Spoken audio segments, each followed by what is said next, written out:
fracture numérique. Euh, donc, je travaille dessus, vous devez peut-être le savoir, je travaille dessus depuis longtemps. J'ai écrit le premier bouquin francophone sur la question qui s'appelait Pour en finir avec la fracture numérique il y a presque une dizaine d'années maintenant. J'avais absolument pas la prétention d'en finir avec les inégalités et les exclusions numériques, vu tant le sujet est vaste, mais pour en finir avec la notion. Et pourquoi je voulais en finir avec la notion? Tout simplement parce que cette notion est essentialisée. Alors, qu'est-ce que ça veut dire essentialiser? Ça veut dire porter à un tel niveau de généralité que c'est difficile de voir à travers elle les processus et que la notion de fracture numérique nous renvoie à des situations qui sont très binaires, qui sont du type branché, débranché, connecté, déconnecté, in ou out. Or, vous savez tous que finalement, les questions d'exclusion numérique sont beaucoup plus complexes que ça.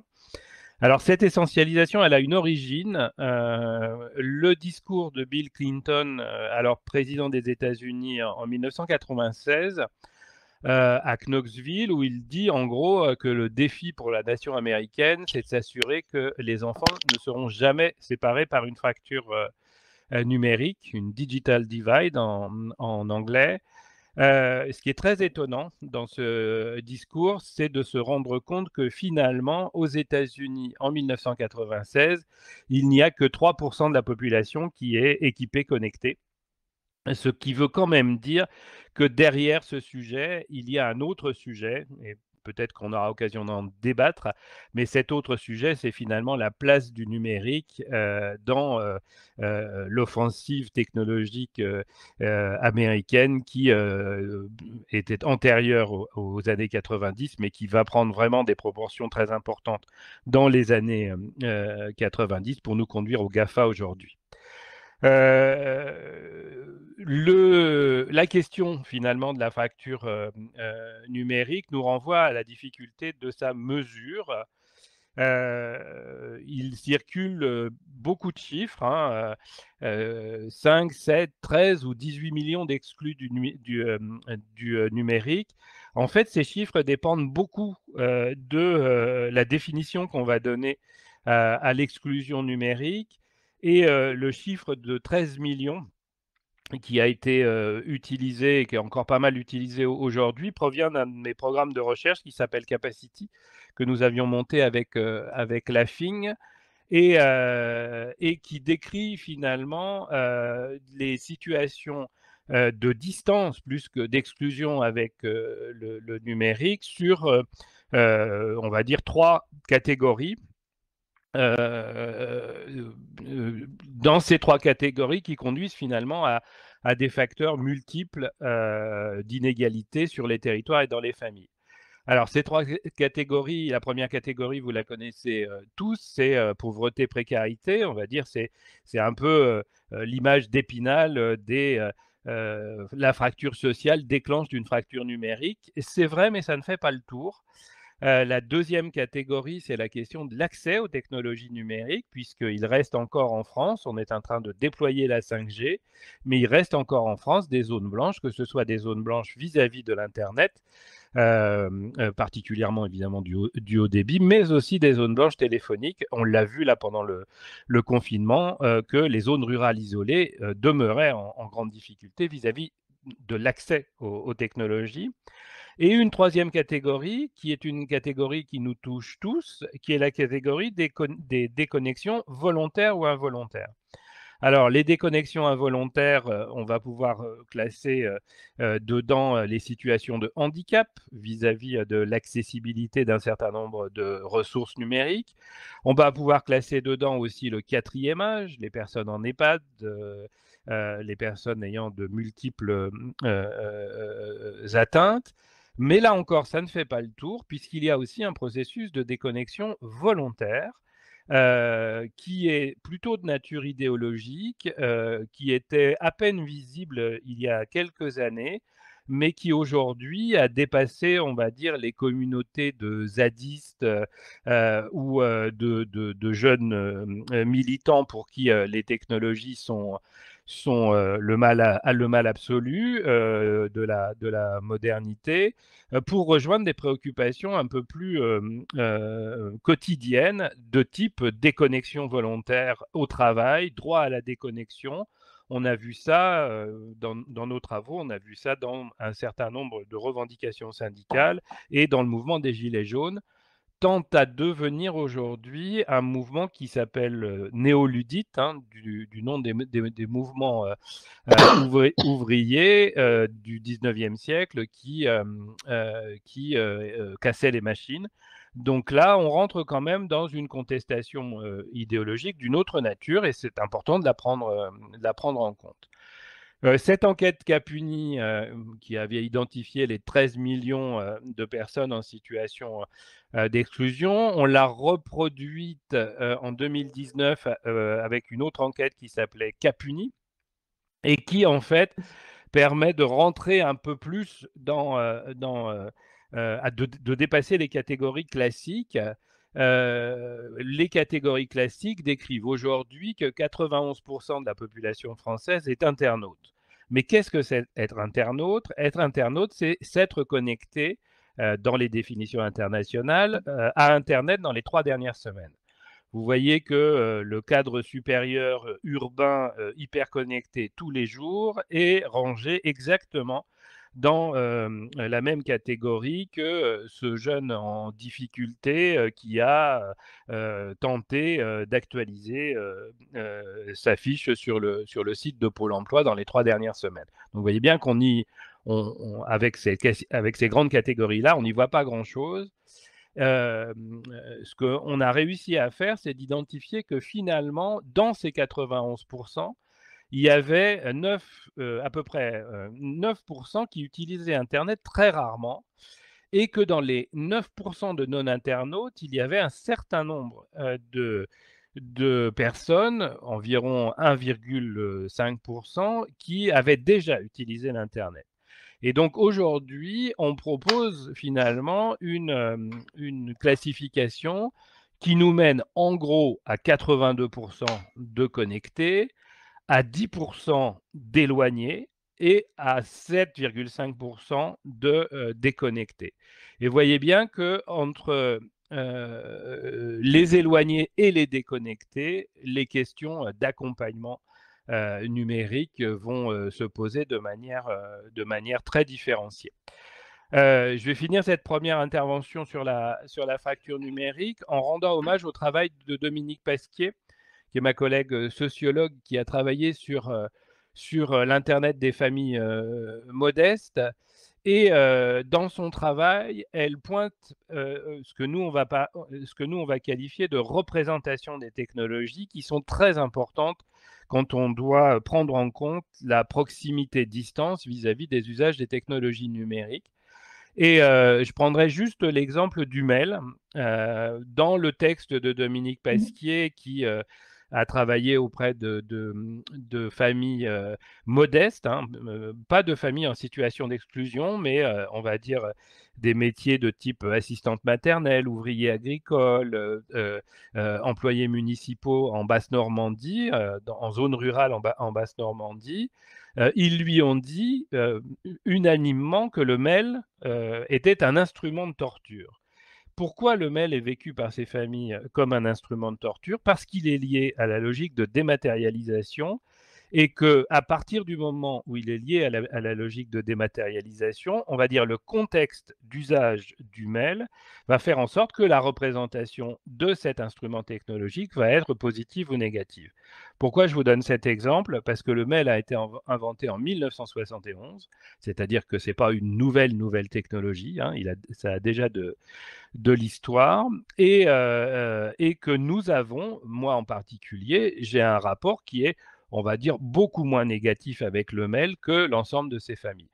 Donc là aussi, au-delà des chiffres, il faut tenter de comprendre finalement cette distance culturelle vis-à-vis du numérique. Et quand on parle de distance culturelle, évidemment qu'on renvoie sur la question des compétences. Et je vais laisser la parole à Mathieu qui va avancer sur la question des compétences de base numériques. À toi, Mathieu. Merci Pascal. Et juste avant de commencer cette intervention, je vais vous partager une vidéo témoignage réalisée au sein du Pôle emploi de Saint-Jean-de-Bréve qui témoigne justement pour eux qu'est-ce qu'une compétence numérique. Donc je vous partage ça.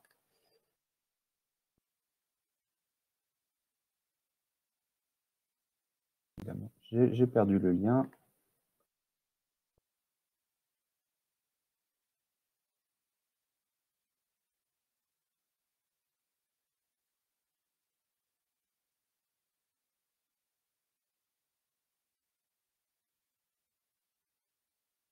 Donc, toutes les vidéos là qui vous sont partagées aujourd'hui, vous les retrouverez ensuite sur le site internet du CRIA 45 et elles pourront aussi être partagées.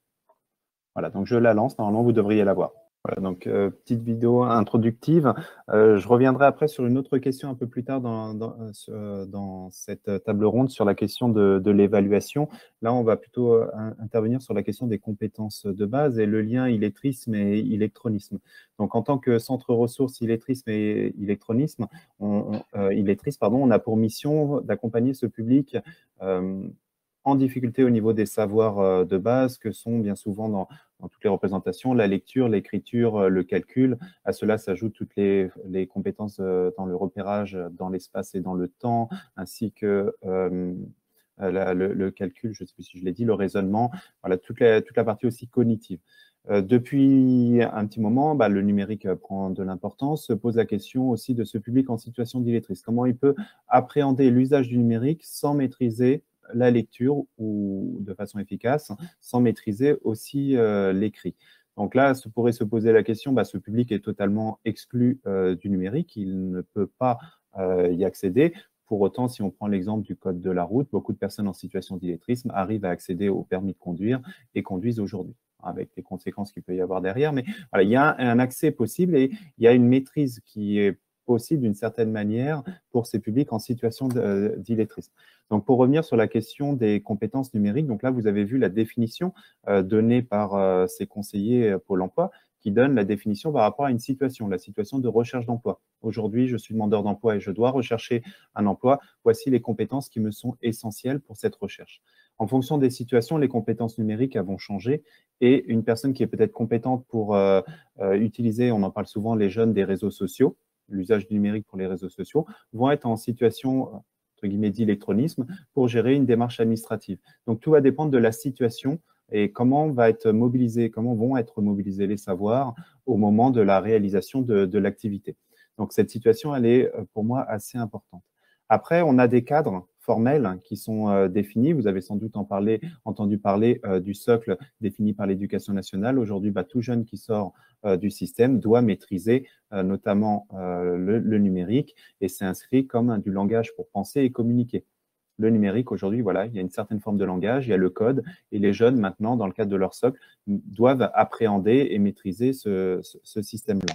Après, on a aussi un autre cadre qui a été défini, donc pour les partenaires dans l'emploi, vous le connaissez sans doute, c'est le CLEA, et le CLEA numérique, où on part du principe qu'une personne, pour avoir les bases au niveau du numérique, doit pouvoir identifier son environnement, donc de travail, le matériel, utiliser les outils aussi associés, pouvoir acquérir et exploiter de l'information dans un environnement professionnel numérisé. Donc, la recherche d'information, le conseiller en parlait tout à l'heure, c'est aussi interagir en mode collaboratif. Donc ça, il n'en a pas été question. Vous voyez, dans la situation de recherche d'emploi, on n'est pas forcément dans une situation de créer quelque chose. On va interagir avec un interlocuteur via les mails. Et après, c'est aussi appliquer les règles et bonnes pratiques au niveau de la sécurité numérique.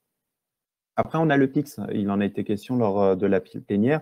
Et là aussi, on retrouve les grandes catégories, c'est de l'information et de la donnée. Comment on va gérer cette information qui va être dense sur le numérique. Donc, imaginez bien, quand je suis en situation d'illettrisme, comment je vais réussir à formuler ma question dans un moteur de recherche, à mettre en mots mon idée, à comprendre comment va fonctionner le moteur de recherche, et après, comment je vais réussir à gérer cette information qui va m'être dévoilée devant, et comment je vais la trier. C'est aussi pouvoir communiquer, comme aujourd'hui via un système de visioconférence, ou collaborer via des outils. On aurait pu utiliser les notes partagées et renseigner ces notes. C'est la création de contenu, des supports qui pourraient être présentés aujourd'hui, protection de données et environnement numérique. Donc, vous voyez, on a des référentiels qui sont un peu tout cela, qui sont posés, qui définissent un cadre au niveau des compétences de base. Et on le voit que ce cadre, aujourd'hui, c'est un cadre qui est très éloigné pour nos publics en situation d'illettrisme, qui maîtrisent très peu l'écrit, qui maîtrisent très peu donc, la lecture, qui arrivaient tant bien que mal à se débrouiller avec des services de proximité à l'oral. L'interaction à l'oral était possible. Aujourd'hui, avec le numérique, les personnes en situation d'illettrisme peuvent se retrouver davantage exclues, puisqu'elles elles peuvent moins accéder peut-être aux soins, à l'emploi, à la connaissance aussi. La formation tout au long de la vie maintenant se passe en grande partie aussi en ligne. Suite au confinement, on a pu s'en rendre compte. La question de la citoyenneté aussi. Comment participer, prendre part à des débats, s'informer. Donc, on a vraiment cette capacité aujourd'hui à utiliser les technologies de l'information qui sont inscrites dans la plupart des compétences de base et dans les différents référentiels.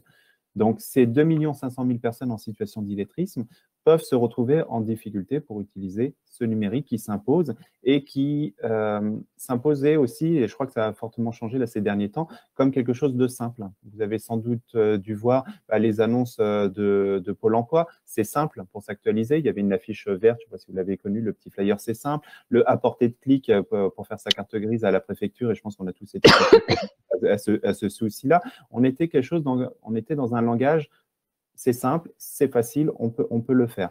Et là, on s'est rendu compte ces derniers temps que non, là, tu as donné les chiffres, Pascal, tout à l'heure, au niveau des éloignés, on se rend compte que ces publics-là, ce n'est pas forcément simple de y aller. Après, merci. Ouais, vas-y, ok, je continuerai tout à l'heure alors. Pardon. Ok. Ben, écoute, je suis aussi le maître du temps, alors je fais attention. Mais merci Mathieu. Daniel, est-ce que tu peux enchaîner sur, au-delà de la question des compétences, sur les littératies et les cultures numériques? Alors, bon, Mathieu a déjà évoqué pas mal le cadre. C'est vrai que entre ce qui est attendu par Pôle emploi vis-à-vis des demandeurs d'emploi, ou en tout cas des gens qui fréquentent les agences ou qui sont en recherche d'emploi, et le numérique dans tout ce qu'il a de large et de complexe, on peut éventuellement commencer par ces premières demandes ou ces premières attentes de Pôle emploi, mais au-delà de ça, il est sans doute intéressant de se peut-être repositionner un peu, parce que le numérique nous oblige à être dans une posture qui est sans doute un peu différente, où on n'est pas celui qui sait face à celui qui sait pas, mais plutôt dans un échange sur déjà qu'est-ce que vous savez faire. Je crois que, en tout cas, on a souvent accompagné les personnes en situation d'illettrisme qui nous disent qu'elles ne savent pas lire et écrire, sur l'idée qu'elles savent déjà des choses. On repère ce qu'elles savent faire, ce qu'elles maîtrisent déjà, et on voit comment on va les accompagner là où elles sont. Je dirais que pour le numérique, c'est un peu pareil, et du coup, ça nous emmène à la fois sur le premier socle, ce qu'on appelle informatique, l'utilisation, donc le lien avec la technologie, les connaissances techniques, comment on utilise son ordinateur, son téléphone, sa tablette. Et c'est intéressant de questionner la personne plutôt que déjà lui amener des éléments. C'est qu'est-ce que vous faites avec ça, comment vous l'utilisez, qu'est-ce que vous en attendez, ou en tout cas qu'est-ce que vous savez déjà faire avec. Et puis aller ensuite sur quelque chose qui est de l'ordre de la compréhension. On est plutôt là sur, on va acquérir un ensemble de compétences pour se mettre en contexte, être dans, oui, le comprendre et pas seulement l'utiliser. On va aller plus loin. Et on se rend compte que on n'est plus uniquement face à un outil technique, mais qu'on est aussi dans une démarche qui est élargie par rapport à ce qu'on fait traditionnellement quand on lit ou qu'on écrit sur papier, par exemple. Et puis on va aussi aller jusqu'à créer. Voilà, la littératie numérique, ça va aussi jusqu'à la création, c'est-à-dire produire des contenus, communiquer avec, savoir comment on s'adresse aux uns ou aux autres, avec des supports qui peuvent être très divers, avec des personnes analphabètes. On travaille la communication, pourquoi pas avec des photos, avant même de savoir écrire peut-être, mais c'est déjà communiqué, sous quelle forme, comment. Et voilà, la littératie numérique, ça nous emmène sur des choses beaucoup plus larges que ce qu'on imagine autour de voilà, maîtriser une certaine technique. Et comme tu le disais, Pascal, savoir envoyer un mail, oui, et tout ce dont on va avoir besoin pour faire du lien, pour comprendre un tutoriel, pour comprendre une vidéo, pour repérer des choses qui sont plus ou moins justes. Hein, les fake news, on en entend bien sûr beaucoup parler. Donc voilà, utiliser, comprendre et créer, on est dans un univers qui est très large, complexe, et dans lequel il faut se repérer. Et là, on n'a plus la question des personnes en situation d'illettrisme uniquement. On est avec un nombre de personnes, tu as évoqué des chiffres, qui vont au-delà de l'illettrisme et qui touchent des publics vraiment très, très divers. Merci, Daniel. Bah, tu me passes vraiment le témoin là pour aller du côté maintenant de l'e-inclusion. La question des leviers de l'e-inclusion, et je pense que ce qu'on vient de vous dire dans les trois interventions préalables, c'est qu'il y a une vraie difficulté finalement à pouvoir parler de la même chose les uns et les autres, pour pouvoir travailler sur cette question de proximité-distance avec les technologies, à la fois dans la dimension instrumentale, mais aussi dans la dimension culture, communication, voilà. Et donc, on m'a demandé de répondre à la question finalement, quels sont les leviers de l'inclusion? Et moi, je répondrais plutôt quelque chose dans le registre, quels sont les stades, ou quelles sont les strates, ou quels sont les paliers finalement de l'inclusion. Et du point de vue des professionnels, il me semble qu'il faut définir, ensuite évaluer et ensuite agir. Et ça, c'est quelque chose de vraiment important. Donc Daniel, tu viens d'évoquer la question de c'est quoi le numérique en fait. C'est pas aussi simple que ça, et j'en ai eu un peu marre sur ces dernières années où il y a eu beaucoup de recherches sur le sujet, d'entendre cette phrase, le numérique c'est qu'un outil, parce que je pense que là encore on est dans une réduction. C'est pas qu'un outil, c'est un instrument, et quand on connaît les théories de psychologie sur l'instrument, on sait que non seulement un instrument c'est un objet, mais c'est aussi un ensemble de compétences. Le collègue Rabardel parle des schèmes qu'il faut apprendre et qui sont très marqués culturellement. Donc finalement, qu'est-ce que c'est que le numérique? Eh bien, c'est globalement le dernier stade d'évolution socio-historique des technologies de l'information et de la communication. Ce stade qui nous conduit à ce que le numérique soit ambiant et qui finalement comporte 4 pieds, 2 pieds techno et 2 pieds, on va dire, humains, anthropologiques.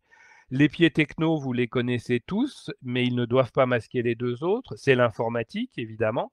On se renvoie au début des années 50-60, et cette informatique a pu se diffuser tout autour de nous. Je suis un peu perturbé parce que j'ai quelqu'un qui sonne et j'ai les chiens qui... Bon, voilà, mais c'est comme ça, hein, c'est la vie en ligne, on va dire. Le deuxième élément techno, c'est l'Internet, celui qui nous porte l'informatique à portée de nos mains. Mais les deux éléments anthropologiques, je repousse la porte, les deux éléments anthropologiques sont aussi très importants. C'est ce que je vais qualifier de cyberculture, c'est-à-dire finalement les cultures autour du numérique qui sont vraiment complexes et saturées d'imaginaire et qui sont devenues mondiales. Hein. La culture geek de la fin des années 70 et du début des années 80 était une culture de niche. Aujourd'hui, elle a envahi tous les écrans, tous les livres et beaucoup d'imaginaire. Et ça, c'est vraiment important de le regarder. Et enfin, un dernier pied qui est le pied des usages des technologies numériques, qui doivent être considérés comme des normes sociales d'usage. C'est-à-dire que ce que je vous ai dit tout à l'heure sur le mail, c'est par rapport à l'usage ordinaire du mail qu'il va se déplacer dans le contexte de la dématérialisation. Et comme l'a dit Mathieu tout à l'heure, c'est pas parce que nous pensons, nous, que c'est très simple, Pôle emploi, les sites administratifs, que c'est le cas pour tout le monde et que c'est par rapport à cette norme d'usage-là qu'on va se retrouver en difficulté.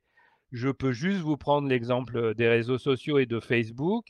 Rappelez-vous, à l'arrivée de Facebook, il n'y avait pas de réseaux sociaux, il y avait des pratiques disparates, les blogs avec Skyblog, la messagerie instantanée, l'augmentation du SMS. Zuckerberg va proposer un ensemble qui va devenir le premier réseau social numérique. Il va, comment dire, s'imposer en tant que norme du réseau social numérique dans nos environnements sur les 10 dernières années. Et vous savez que nos ados, qui doivent jouer systématiquement leur rôle d'adolescents pour se confronter à la norme, ne sont plus sur Facebook. Ils sont sur TikTok pour les plus jeunes, sur Instagram et Snapchat, mais ils font ça aussi en rapport finalement à la norme du réseau social, à la norme d'usage du réseau social que continue à être Facebook. Ça, c'était pour la partie, on va dire définir les questions d'inclusion. Il faut vraiment comprendre que le numérique, ce n'est pas que de la techno, mais c'est aussi des cultures et des usages, et que les usages des technologies numériques, ce sont des normes sociales d'usage qui créent finalement un rapport à de nouvelles normativités auxquelles sont pris les personnes en situation d'exclusion au sens large. C'est-à-dire que les exclusions ont un versant numérique aujourd'hui, mais toutes les exclusions dans le monde réel ne génèrent pas des exclusions numériques, et certaines exclusions numériques, on vient de parler de l'accès aux droits tout de suite, vont surajouter vis-à-vis d'exclusions on va dire dans le monde réel. Et ce jeu-là des normes sociales ordinaires et des normes sociales numériques que sont les usages, c'est vraiment quelque chose d'important. Ça, c'était la partie définir. Pour la partie sur la question de l'e-inclusion, on va dire pour la partie évaluer. Il me semble que pour l'ensemble des métiers de l'aide, de l'éducation, de la culture, la question de finalement situer son environnement numérique dépasse la question de ses propres représentations vis-à-vis des technologies numériques pour s'adresser à celle de son institution, de son territoire. C'est pas du tout la même chose que d'être médiateur numérique dans une bibliothèque en zone rurale isolée, que de faire de la médiation numérique en tant que travailleur social dans un quartier politique de la ville, de faire de la médiation numérique si on est dans un espace de lutte contre l'illettrisme ou à l'école. Donc il y a finalement cette nécessité à évaluer les choses. Et il me semble, et là je renvoie à un certain nombre de travaux, mais aussi au rapport Pifto sur la question de l'amélioration de l'éducation, du médico-social, etc., qui est un rapport de 2014, où il dit il faudrait vraiment développer, il appelle ça une dynamique nationale de recherche-action. Et il me semble effectivement que dans la dimension évaluée, le dialogue avec la recherche par la recherche-action est vraiment quelque chose d'intéressant. Et je voudrais témoigner ici d'un travail qu'on mène en Bretagne, en zone rurale isolée dans le pays de Brocéliande, qui s'appelle Lab Access, qui est sur la question de la dématérialisation et de l'accès aux droits. Et pour travailler ça, on a construit avec les équipes de pluriprofessionnels qui s'intéressent aux questions numériques, un indicateur finalement de vulnérabilité numérique, en particulier du côté de la dématérialisation et de l'e-administration. Et pourquoi on l'a construit? On l'a construit pour essayer de mettre en avant cette idée que finalement, il n'y a pas que les personnes qui sont éloignées du numérique, qui présentent des caractéristiques ou des facteurs intrinsèques d'exclusion du numérique. Pour tout un tas d'autres situations, c'est la même chose. Hein. Pour l'illettrisme, je pense qu'on peut faire des analyses parallèles, ou pour la parentalité, etc., etc. Il y a aussi des facteurs d'exposition. C'est-à-dire, quand je reprends par exemple l'enquête Capuni dont je vous parlais tout à l'heure, on sait à travers cette enquête que 80% des Français sont plutôt pas satisfaits de la politique de dématérialisation. Et quand on sait que dans les 20%, ce sont en grande majorité des cadres supérieurs habitant dans les grands centres urbains, on se rend compte aussi que les cadres supérieurs habitant dans les grands centres urbains ont moins d'exposition à l'administration électronique, puisqu'ils ne déclarent finalement que leurs impôts ou peut-être un petit peu d'allocation familiale, là où des personnes en situation de précarité dans des quartiers habitant dans des quartiers moins favorisés vont avoir à gérer les difficultés scolaires, les difficultés sociales, les difficultés médicales, l'accès à l'emploi. Vous voyez que le degré d'exposition est très différent. Donc notre matrice, en fait, c'est l'accès. Il y a une partie accès aux équipements et aux réseaux. Donc essayer de comprendre finalement comment le territoire est facilitant ou non. Un deuxième indicateur qui est plus classique, c'est celui de la fragilité socio-économique. Là, on parle du nombre de chômeurs, on parle du nombre de bénéficiaires des minima sociaux, etc., du nombre de personnes en situation de handicap.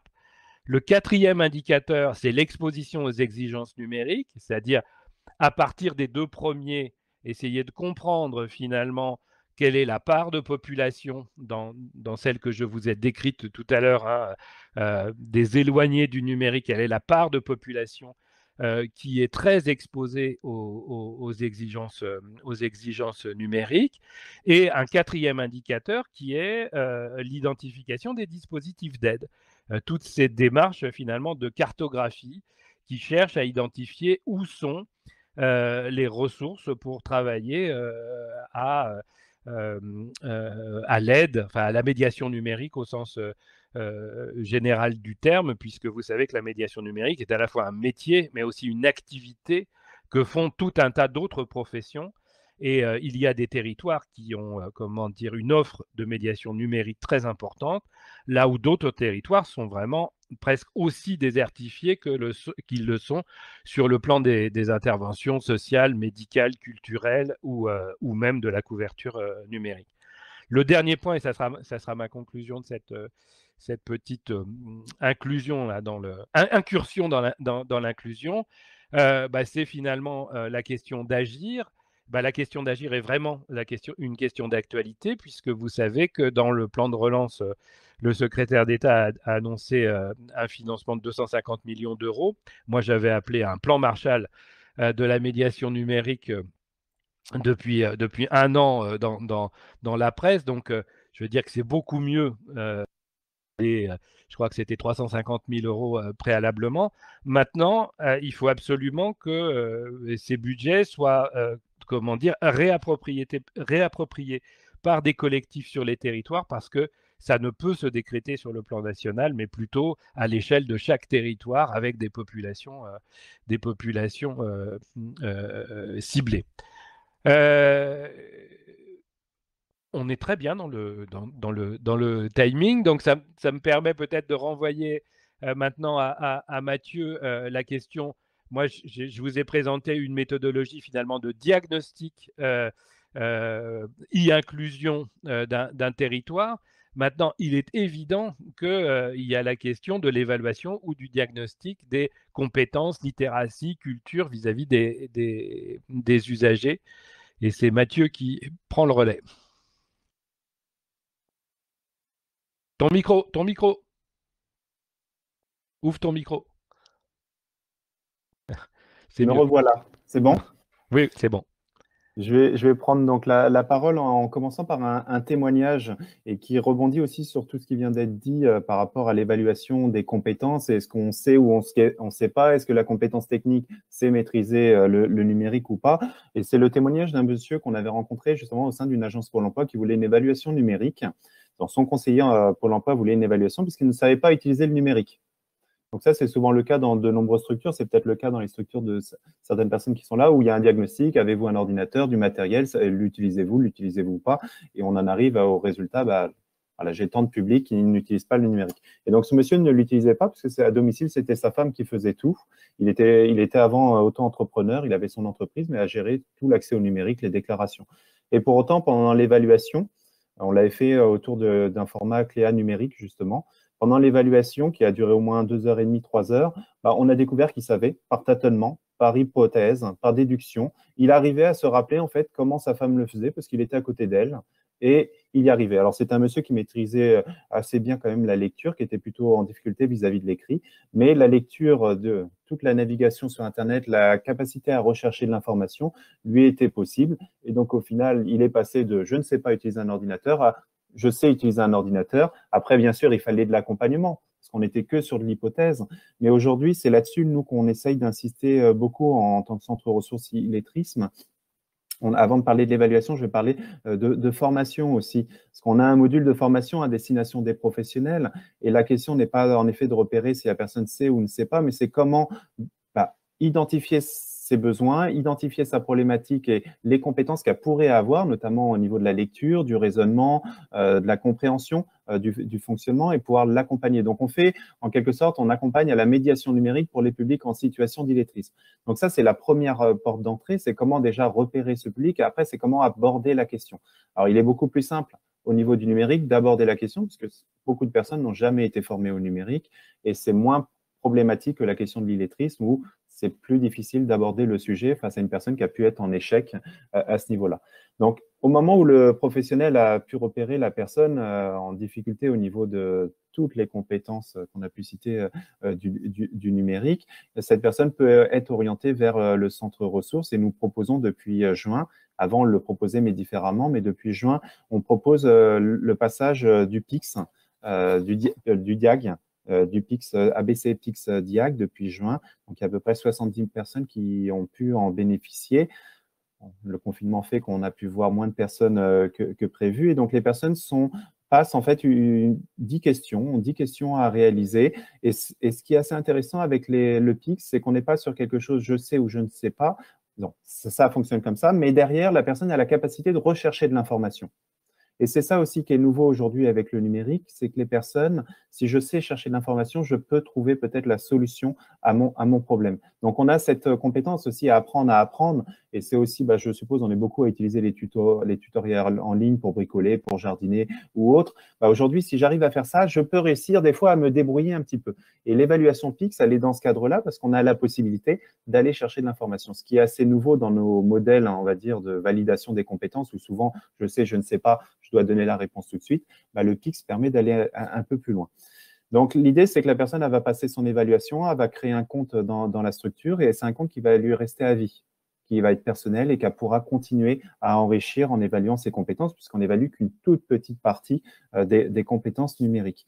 Et à la fin de ce parcours, il est possible, en fait, de donner une information à l'usager au niveau de ce qu'il sait ou de ce qu'il ne sait pas ou ce qui devrait pouvoir être développé dans le cadre de son projet professionnel. C'est vrai que là, on avait un témoignage Pôle emploi, comme Daniel le précisait, mais on a aussi d'autres projets et on n'est pas qu'en lien avec l'emploi. Le numérique aujourd'hui est partout.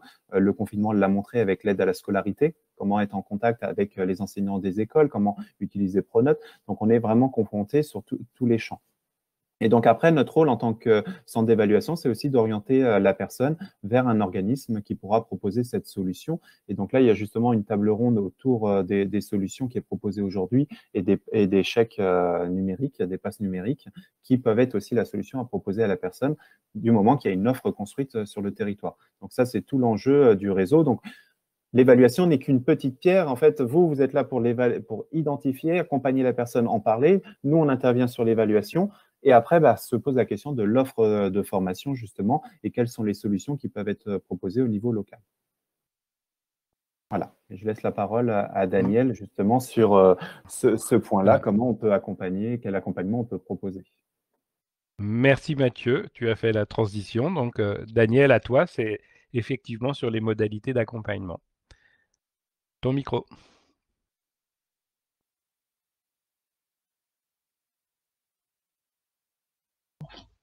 C'est bon. Merci. Oui, en reprenant un peu ce que vous avez dit l'un et l'autre, c'est vrai qu'il faut définir et évaluer, diagnostiquer. Je pense que au tout début, il faut savoir accueillir les gens, les accueillir dans un contexte qui soit pas stigmatisant. Et comme le disait Mathieu, c'est vrai que si on parle de numérique, d'ordinateur, on va rencontrer des gens de manière moins stigmatisante que quand on parle des savoirs de base, lecture, écriture, en tout cas pour les pratiques que nous on peut avoir sur le terrain. Ça engendrera d'ailleurs parfois des demandes d'accompagnement sur la lecture et l'écriture. On l'a testé avec le pass numérique, avec Aptic, en diffusant des chèques, des chéquiers Aptic, notamment en mission locale. Les jeunes qui sont venus nous voir avaient des besoins ou avaient des envies sur ces usages-là, et très vite, ils nous ont aussi expliqué que s'ils savaient mieux lire, mieux écrire, ou s'ils étaient plus autonomes, ça les aiderait, et on a changé un peu le rapport d'accompagnement, puisque on partait de quelque chose d'assez large et on est allé notamment sur l'axe des savoirs de base. Donc c'est un levier intéressant et important. Donc, savoir accueillir et puis aussi observer. Alors, je le disais tout à l'heure, vous l'avez aussi dit l'un et l'autre, observer les pratiques des uns et des autres, c'est prendre le temps d'écouter ce que les gens font et ce dont ils ont besoin, ou peut-être ce dont ils ont envie. Il y a à la fois l'obligation. Quand Pascal, tu parles de effectivement l'exposition aux exigences, oui, il y a des obligations qui donnent ou pas des droits, qui donnent ou pas des accès, et ça c'est un cadre très formel dans lequel il faut rentrer et qui n'est pas forcément toujours simple, en tout cas compréhensible, administratif, et bon par lequel il faut passer. Et puis il y a aussi tout ce qui est de l'ordre de l'envie ou les hypothèses qu'on peut avoir, tout comme on demande à des personnes: si vous saviez mieux lire et mieux écrire, qu'est-ce qui vous permettrait d'être plus autonome? Qu'est-ce que vous aimeriez savoir maîtriser? Je pense que sur le numérique, on est un peu aussi sur ces aspects-là, mais il faut pour ça se projeter. Qu'est-ce que c'est à quoi je peux avoir accès? Comment je peux mieux me débrouiller? On est dans une période tout de suite où le click and collect, ce qu'on entend régulièrement, oui, ça marche avec certaines personnes, et puis avec d'autres, c'est effectivement très, très compliqué. Donc, tout le monde n'a pas les mêmes accès. Donc, voilà, au départ, il y a déjà tout ce regard, toutes ces observations à avoir. Et c'est là où parfois on est assez surpris de certaines compétences qui nous sont dévoilées, tout comme par exemple, utiliser tout ce qui est de l'ordre de l'oral plutôt que de l'écrit, mais pour envoyer des messages. On a des apprenants qui disent: moi, je dicte ma liste de courses, je dicte mes messages et j'attends que ce soit écrit derrière. Des modalités, des usages qui sont pas forcément partagés par tous, mais dans lesquels on s'organise pour trouver des premières solutions. Donc, c'est effectivement des attentions qu'il faut avoir. Donc, ce diagnostic, il est important. Mathieu a évoqué PIX, il a évoqué aussi le domaine 3 de Cléa. C'est vrai qu'on a des outils ou des supports qui peuvent nous aider à mesurer et à voir comment les gens maîtrisent et ce qu'ils maîtrisent, en lien avec ce dont je parlais, c'est-à-dire des obligations. Du côté des envies ou une ouverture, oui, culturelle, une ouverture au monde autrement que celui qu'on connaît au quotidien. C'est sans doute plus complexe et c'est dans cela que c'est vraiment important de trouver le temps aussi d'un dialogue avec les personnes pour s'intéresser à ce qui leur plaît, quels sont leurs loisirs, quels sont leurs questionnements, les envies qu'elles peuvent avoir pour imaginer comment, avec un outil comme Internet et un moteur de recherche, comment on peut aller chercher des illustrations ou des éléments de réponse, pas forcément des réponses, mais des éléments de réponse sur des questions qui nous sont posées. Alors, Mathieu évoquait le jardinage, le bricolage, mais ça peut être vraiment dans des tas et des tas de tous les domaines possibles. Mais moi, j'aime bien lier ces deux choses, c'est-à-dire qu'il y a l'opérationnalité, l'organisation, l'obligation dans laquelle on doit rentrer pour accéder à des droits ou pour accéder à des dossiers actualisés ou autres. Et puis, il y a tout ce pan qui nous entraîne vers d'autres connaissances, d'autres façons d'apprendre. Tu parlais de Dominique Pasquier tout à l'heure. Elle évoque dans un de ses livres la façon dont des personnes ont pu changer de métier ou en tout cas aborder des activités complètement différentes grâce à des tutoriels et à la façon dont ils se sont intéressés à une thématique ou un sujet particulier. Donc, il faut maintenant trouver aussi les lieux pour identifier les dispositifs pour pouvoir accueillir les personnes. Donc, où est-ce que ils vont pouvoir s'adresser? Comment on va pouvoir mettre à disposition à la fois du matériel et des matériels, voilà, de l'accompagnement, de l'accueil, et puis une compétence certaine, un métier particulier qui est à mon avis plus que conseillé, mais qui est vraiment de la médiation pour accompagner toutes les personnes dont on parle et rentrer dans un échange où il y a des choses qu'on sait qu'on va pouvoir transmettre, en tout cas partager. Il y a aussi des choses qu'on va chercher ensemble. Ça, je crois que c'est Mathieu a évoqué tout à l'heure le collaboratif, comment on collabore ensemble, comment on mutualise, comment entre pairs on s'aide, parce que c'est vrai que dans du collectif, il y a aussi toute cette richesse à partager. Et donc, je pense que c'est vraiment un contexte territorial, un contexte professionnel. Il y a vraiment des tas de choses qui se croisent pour pouvoir trouver le bon écosystème pour pouvoir répondre à tous ces besoins. Tu as évoqué les, les informations gouvernementales, effectivement, sur les 4000 conseillers. Moi, je suis intéressée par ce qui va être déployé sur les kits d'inclusion numérique. Qu'est-ce qu'on va trouver dedans? Comment on va peut-être pouvoir y participer? Parce qu'on a forcément des choses à dire. Donc, comment tout ça, ça se partage? C'est pas du descendant, c'est sans doute aussi des choses à partager et qui vont s'enrichir, qui sont pas non plus quelque chose de figé, mais comment les choses vont évoluer ensemble et comment voilà, les aidants vont pouvoir être outillés, accompagnés et au-delà d'eux, tous ceux qui en auront aussi le besoin ou l'envie. Voilà en gros ce que je pourrais évoquer. Bien, merci Daniel.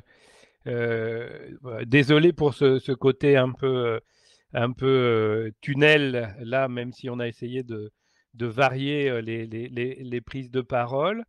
Mais on est remarquablement bon dans le timing, puisqu'on a fini même avant l'heure prévue, ce qui est rarement le cas. Est-ce que vous avez des réactions, des commentaires, des questions? Tout ça a été très très rapide, mais voilà. Alors vous pouvez les poser à l'oral sans problème. On n'est pas trop nombreux, mais vous pouvez aussi envoyer vos questions par le chat. Je vois qu'il y a des gens qui sont en train Ah oui, écrire. d'écrire.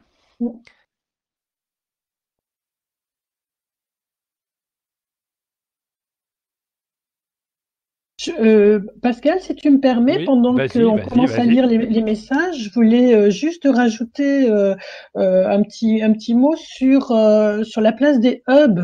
Il en a été question précédemment, hein, dans la plénière notamment, et je pense que cette organisation-là, elle va sans doute aider à mailler le territoire entre un hub régional et la façon dont, au niveau départemental, au niveau local, les choses vont pouvoir petit à petit se mailler. Ça va être l'occasion, je pense, de pouvoir professionnaliser les intervenants, donner matière à avancer sur les pratiques des uns et des autres. Et j'espère aussi continuer à partager des pratiques à la fois de terrain et d'accompagnement, de formation de formateurs, par exemple, pour que la chaîne s'alimente et que voilà, on soit dans quelque chose, comme je disais tout à l'heure, qui soit pas figé, mais qui permette d'évoluer. Moi, je suis en région Auvergne-Rhône-Alpes et c'est vrai que le Hub Innora est un interlocuteur avec qui on travaille, bien sûr, parce que il a un peu les cartes en main pour organiser cet essaimage, cette cartographie notamment, et plus que ça, l'accompagnement des intervenants. Oui, je vais complètement dans ton sens, puisque dans l'interview à la Gazette des Communes, où j'ai analysé ce qui s'est passé autour de Samuel Paty, je proposais à la fois un plan Marshall pour la médiation numérique, donc ça reprend cette histoire de fond, mais aussi des comités locaux, finalement, de pilotage à la fois politique et pluriprofessionnel, des questions numériques, puisque la grande découverte finalement des usages des technologies numériques de ces 10 dernières années, c'est le primat du territoire. Et que effectivement, on a toujours l'impression qu'on gère ça à l'échelle planétaire, c'est clair, mais si les injonctions sont planétaires, on pense au GAFA, on pense à Amazon et au e-commerce, on va dire les médiations sont locales. Donc il y a effectivement quelque chose d'important à rappeler ça, et l'organisation territoriale des hubs, c'est vraiment quelque chose de très intéressant. Il y avait une question pour toi, je pense, Daniel, sur la définition des compétences avancées. Et comme je ne pense pas que ce soit ça, tout à fait ça, la littératie, je te laisse, enfin les littératies, je te laisse peut-être y répondre. Alors, en fait, quand on parle de littératie, on va justement au-delà d'une définition qui serait celle des savoirs de base. Les savoirs de base pour être autonome, on va dire, dans la vie quotidienne, c'est effectivement savoir communiquer avec autrui, autour de la lecture et de l'écriture, de la compréhension effectivement et de la communication. C'est aussi gérer les outils mathématiques. C'est se repérer dans l'espace, c'est se repérer dans le temps, c'est maîtriser un raisonnement logique. On est dans dans ce qu'on appelle le savoir de base pour voilà avoir un minimum d'autonomie. La littératie, elle va nous amener plus loin. Comme je le disais tout à l'heure, c'est bien sûr c'est comprendre, utiliser des informations dans des contextes très différents, que ce soit à la vie courante, à la maison, dans le cadre professionnel, dans une collectivité. C'est aussi des aptitudes pour atteindre des buts qui sont personnels, pour ses connaissances et aussi étendre ses capacités. On est au-delà des savoirs de base, on est dans des aptitudes à appréhender le monde. Et la littératie, elle est en fait évolutive. Enfin, je le dirais un peu comme ça. Bah, je peux juste compléter que Oui. la littératie, en fait, est ancrée dans la culture. C'est-à-dire que Oui. quand on est sur savoir de base, on a plutôt une vision instrumentale des savoirs et elle nous enferme assez souvent dans quelque chose de très adaptatif, une espèce de rapport direct entre sollicitation, évaluation et acquisition de savoir. C'est un peu la limite du modèle scolaire, on va dire, alors que la littératie renvoie à ce qu'on va apprendre dans un domaine particulier pour comprendre le monde lié à ce domaine particulier. Donc la littératie renvoie à culture numérique, là où on peut prendre d'autres exemples, l'apprentissage des langues, par exemple, la littératie dans l'apprentissage de l'anglais renvoie à la culture anglo-américaine. Voilà, on est dans ces logiques-là. Le concept de littératie, tu as absolument raison, va au-delà.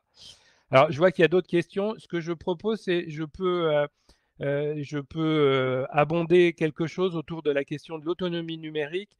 Et je te propose, Mathieu, peut-être de répondre au partage de pratiques. C'était plutôt dans ton champ. Alors, sur la question de l'autonomie, je pense que c'est une question centrale, que évidemment, ça a une dimension éthique, hein, comme Philippe l'écrit, hein, une manière de respecter, mais au-delà de ça, ça doit faire quand même réfléchir tous les acteurs, puisque vous savez qu'avec la dématérialisation aujourd'hui, le confinement, l'école à la maison, le télétravail, nous subissons tous des injonctions numériques qui sont sans commune mesure avec ce qu'on a pu vivre préalablement.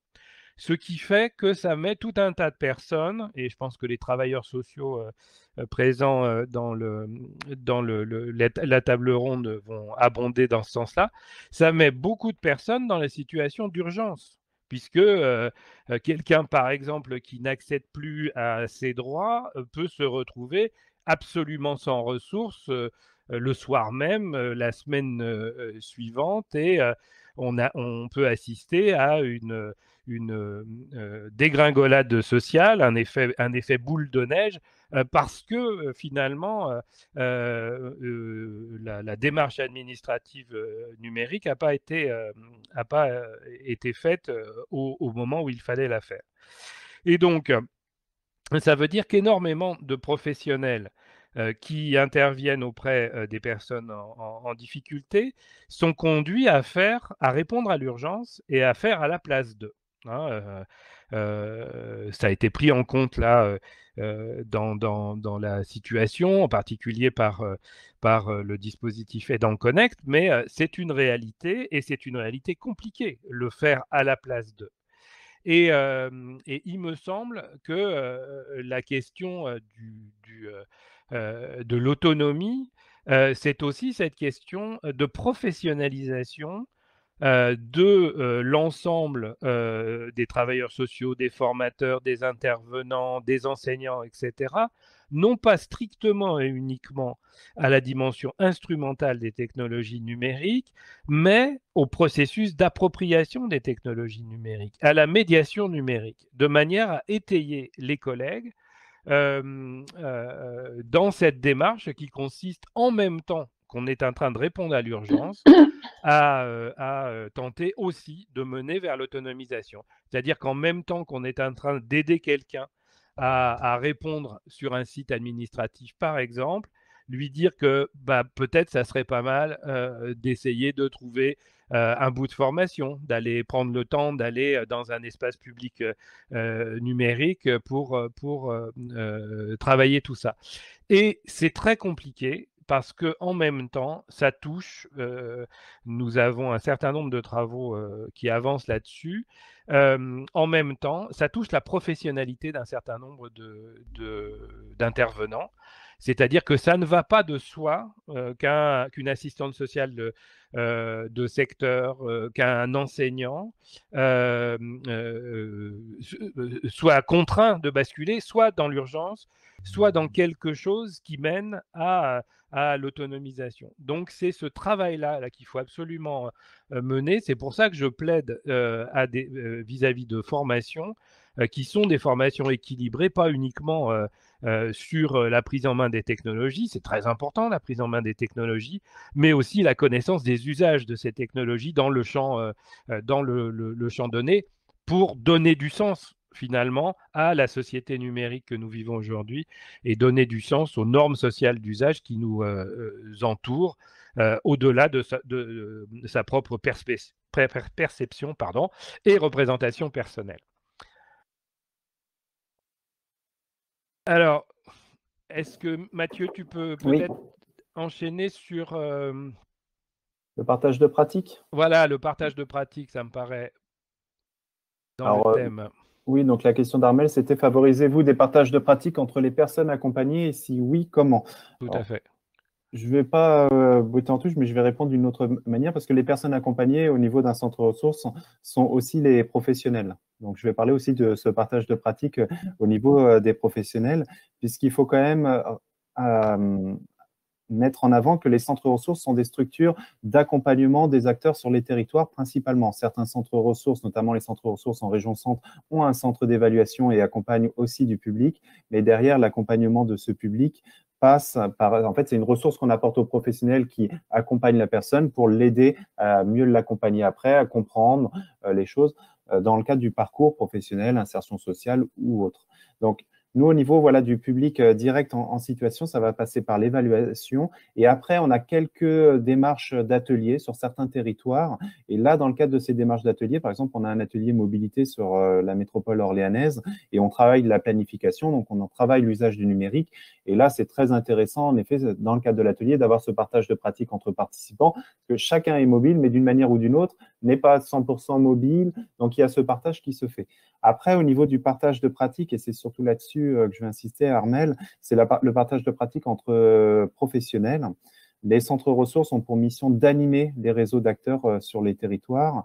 Pendant plusieurs années, cette mission a été assurée, mais en fonction des financements qu'on pouvait avoir, tout ça. Là, on a réussi à avoir un projet dans le cadre du pacte au niveau de la région centre. Et donc, les 6 centres ressources portent une action autour du développement d'un programme de professionnalisation des acteurs pour la lutte contre l'illettrisme et l'électronisme.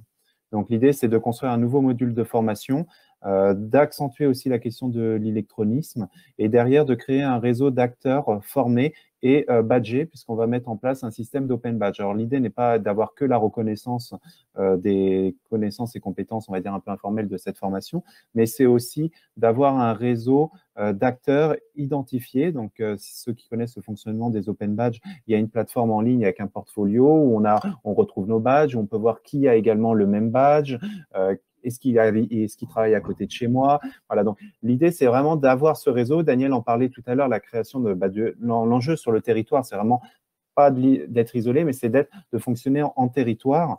Le réseau numérique sur Orléans fait ce travail avec Muriel au niveau des acteurs sur le numérique et nous allons avoir le même travail au niveau du régional. Et donc là, on a commencé à diffuser l'offre de formation. Donc, il y aura des modules de base pour identifier le public en situation d'illettrisme. Et après, on aura des modules complémentaires qui seront proposés tout au long, en fait, de l'animation. Et l'idée, c'est d'échanger nos pratiques. En tant que professionnel, vous n'êtes pas seul, on n'est pas seul nous non plus. C'est derrière comment on va pouvoir travailler ensemble. Tiens, je vois que l'acteur à côté de chez moi, lui, il a fait le module sur l'électronisme. Moi, je ne l'ai pas fait. J'ai du public qui est confronté à ce souci-là. Je vais peut-être travailler avec lui et me mettre en relation. Et donc, les badges permettent justement ce partage. Voilà. Ok, moi, je peux réagir sur la question de l'autodidaxie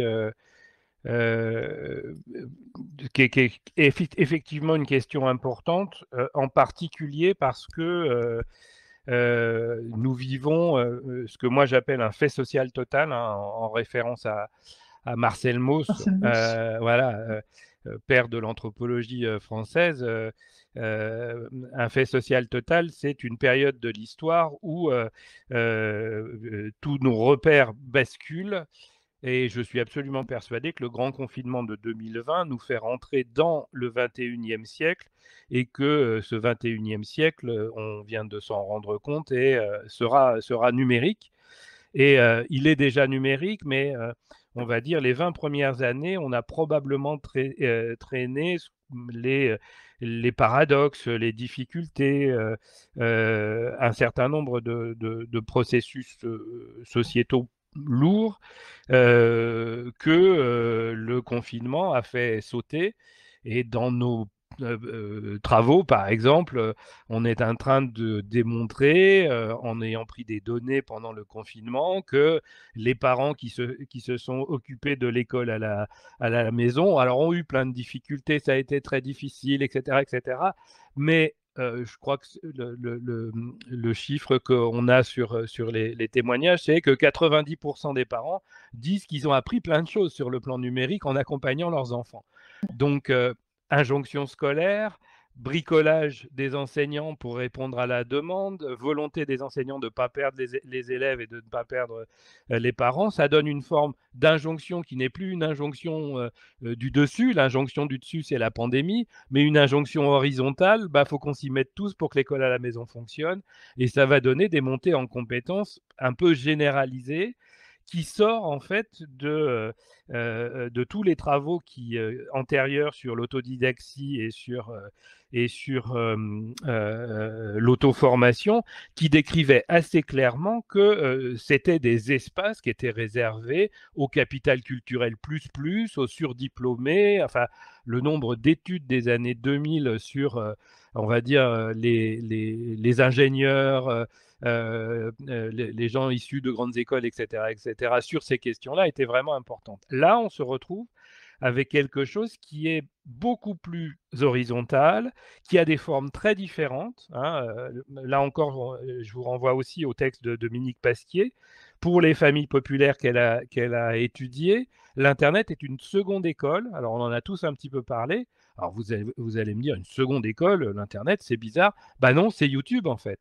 Et Mathieu en a parlé, Daniel en a parlé, c'est les trucs et astuces qu'on va retrouver sur YouTube, filmés, très mal filmés avec un portable, mais qui nous permet de découvrir comment réparer le moteur d'une vieille R12 ou comment replanter tel ou tel fruit, tel ou tel légume, ou comment faire telle ou telle recette de cuisine. Et donc, on a cette forme très discrète, finalement, en dessous des radars institutionnels, d'apprentissage. Et cette forme-là, hein, je reviens sur le développement du pouvoir d'agir, il faut absolument que collectivement on la prenne en compte, parce que c'est probablement l'un des vrais leviers, et je pense que Armelle a raison quand elle parle de développer son pouvoir d'agir. Hein, le projet Capacity que nous avions mené avec la FIN, il était sur l'empowerment, sur comment finalement le pouvoir d'agir est ventilé dans la société française. Et les constats de l'époque, c'était que il n'était pas très bien ventilé. Et quand je dis qu'il faut prendre appui là-dessus, on peut prendre l'exemple des enfants, on peut prendre l'exemple des jeunes, on peut prendre l'exemple des anciens. Pour les enfants scolarisés, utiliser leurs pratiques numériques privées pour finalement les détourner vers des pratiques numériques scolaires, c'est beaucoup plus efficace que d'imposer des pratiques numériques scolaires. Ça fait 30 ans que l'éducation nationale essaye de le faire, ça ne marche pas. En imaginant qu'on va influer les pratiques numériques privées, les pratiques numériques ordinaires, les usages ordinaires. Qu'est-ce qui vient de se passer auprès des enfants et des familles pendant le confinement? Eh bien, on a vu que les enseignants eux-mêmes allaient chercher leurs pratiques personnelles. Ils allaient utiliser des logiciels qui n'étaient pas forcément des logiciels proposés par l'Éducation nationale. Et petit à petit, pendant le confinement, on a assisté à des migrations de pratiques qui sont très, très, très intéressantes. Alors, pour les publics les plus vulnérables, moi, c'est ce que j'appelle le pouvoir de lien. Dans les usages des technologies, j'avais théorisé en parallèle de Serge Tisseron, qui l'avait fait pour les images, 3 pouvoirs. Le premier pouvoir, c'est le pouvoir de renforcement. Ça veut dire que les cultures numériques, le marketing, la mise en scène du numérique nous poussent à être pour ou contre, donc avoir un débat tranché. Mais rappelez-vous, hein, ça s'installe dans l'histoire des technologies numériques depuis longtemps. Rappelez-vous le débat PC-Mac, le débat logiciel libre, logiciel propriétaire. ou alors plus récemment, est-ce que les réseaux sociaux sont le mal absolu ou non? Enfin, on a une grosse tendance collectivement à pousser à la controverse autour des questions numériques, et s'asseoir pour discuter véritablement des pratiques, c'est un exercice difficile. Donc, il faut lutter contre ce pouvoir de renforcement. Le deuxième pouvoir, c'est le pouvoir de dévoilement. Quand on s'assoit à côté de quelqu'un qui fait quelque chose avec les technologies numériques, on voit d'autres choses que quand on est en face à face avec lui, et ça dévoile d'autres choses, en particulier des capacités d'apprendre, en particulier des capacités d'autodidaxie, en particulier ça peut être aussi des difficultés, et ça peut être aussi des difficultés culturelles, etc. Donc, ce pouvoir de dévoilement, il faut absolument qu'on l'utilise nous. Et puis le troisième, c'est le pouvoir de lien. Le numérique, c'est rempli de tribus. Et effectivement, quand on commence à tirer des personnes vers ces tribus, là, on reprend l'autodidaxie. Regardez, par exemple, l'expérimentation auprès de personnes gravement handicapées d'un Fab Lab à Rennes qui s'appelle My Human Kit.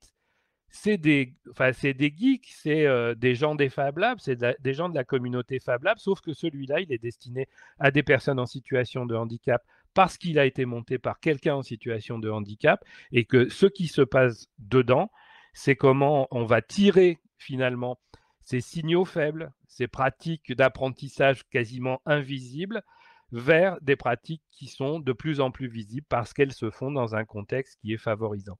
Et je pense qu'on doit réfléchir sur finalement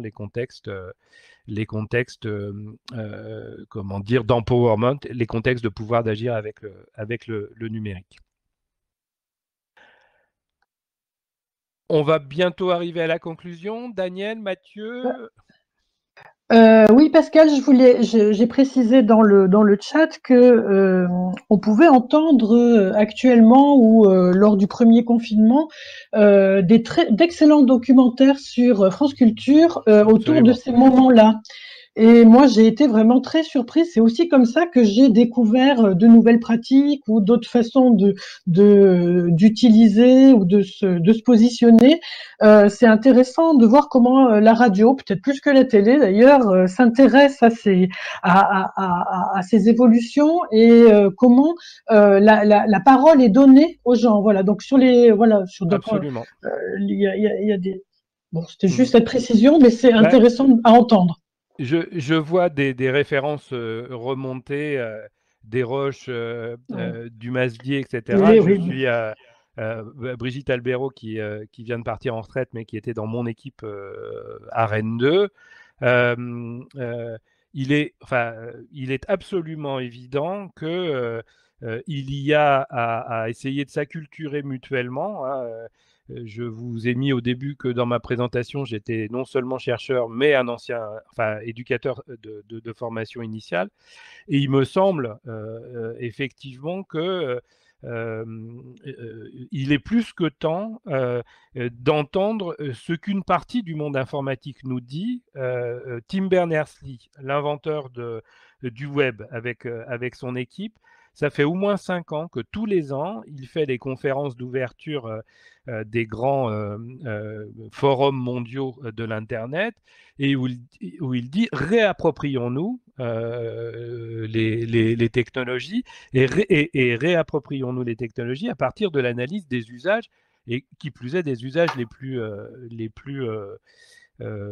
comment dire, les moins visibles, hein, les moins valorisés socialement.